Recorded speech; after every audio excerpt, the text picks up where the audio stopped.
অনেকে আমার জিজ্ঞেস করে হুজুর এই জামাত ইসলাম যে তারপরে কি আরো যে ইসলামী দল টল তারা বিলে ক্ষমতা তাইলে সব বেড়ি ত্রিবিলে বোরখা পড়াই লইব। আমি কই ঠেহা কি ঠেহারা লাগছে তারা বোরখা পড়ানো?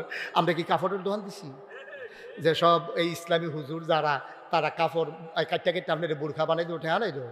আপনি যদি উদাম ওই আটতেন মনটায় কয়, আপনি যদি আপনার বউয়ের উদাম রাখতেন মনে কয়, আপনি যদি জিয়ের উদাম করে সাইডা দেয় তাহলে আমি ডাক দেউ কারা? এই যে আপনার কুত্তার উদাম ওই হাফ প্যান্ট কিনতেছে কারা? কেউ হাফ প্যান্ট কিনতেছেন আপনারা?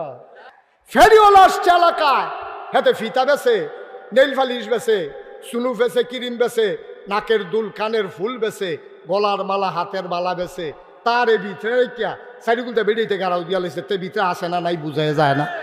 এই তৈল মসজিদের ইমাম সাহেব আইতে আছে বলে সকলে দৌড় দেয়, তো হুজুরে আইয়ে লোক ইয়া সকলে দৌড় দিছে, তৈল হুজুরে বেড়ায় আর যারে জাতা দিয়ে গুড়ালাইছে হাতে বেডি।